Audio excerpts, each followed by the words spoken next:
Ladies and gentlemen, I'm gonna give you 3 different scenarios of times that I wanted it, but it hurt. In my early 20s, I had the ambitions and I had the dreams of becoming a boxer, a professional fighter. I had gut-wrenching desires, to throw my hat into the ring and become, one of the sweet science. I searched around looking for a gym, found a gym. I went to the gym and I asked the people, several men there, hey, I want to learn how to box, can you help train me? I was dismissed by multiple people.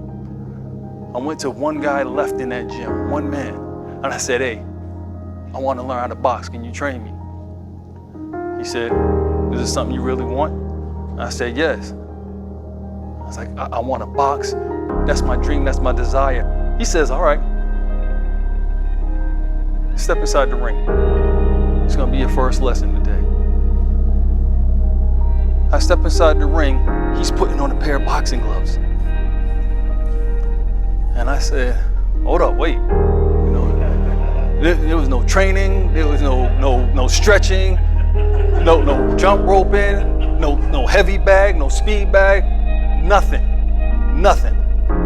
He says, get in the defensive stance.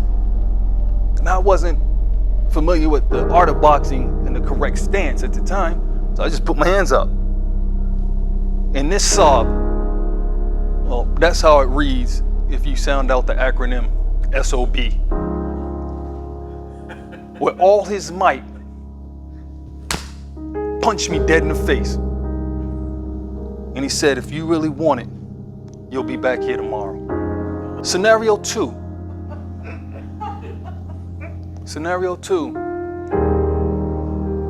I joined Tri-County Talkers maybe about 3 to 4 years ago. And I joined it just to practice and polish up on my speeches. I wasn't looking for anything more than that. Until one day, I came in and I seen George Mnuchin. He's sitting there with all his pins, medals, and trophies, looking like a shiny warrior. I took a trip over to his table and I looked at his accolades. And I said to myself, I was like, wow. So Toastmasters is more than just a place to get away on a Tuesday night. I go home, I start searching the internet to see what you can accomplish from becoming a Toastmaster. And I seen all these contests. I seen the local contests, I seen the regional contests, I seen national contests.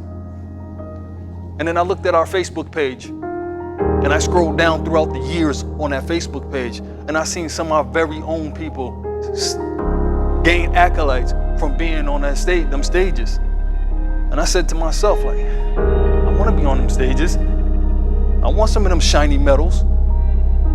And being that I thought I had a talent in speaking, I said, like LeBron James, I'm going to take my talents to one of those stages. And there it was, the calling. There was a calling one night of a speech contest. I said, there it is. I raised my hand. I was the first one to join the speech contest. Second hand goes up. It was Royale El Rotten. Third hand goes up. Was Joanne Woods Young.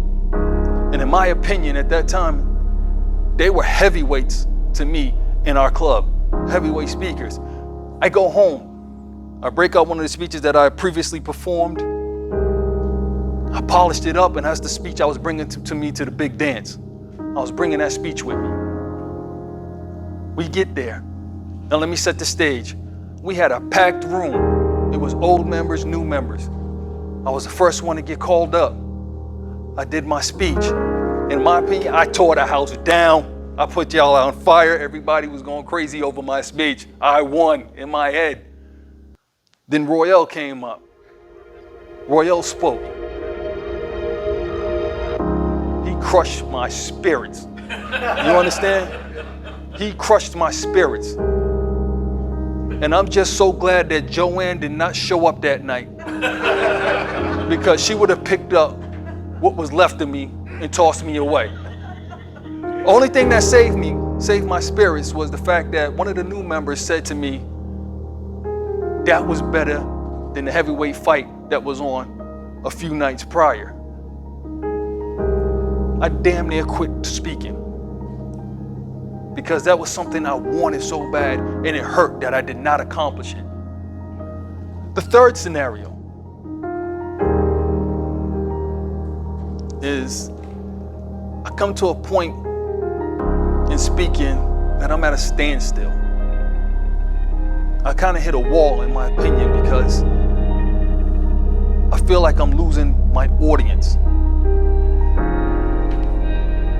I had to take a step back and figure out, why am I losing my audience? And I'm listening to the greatest speakers, in my opinion, Eric Thomas, Les Brown, and I realized what I was doing was not telling my stories.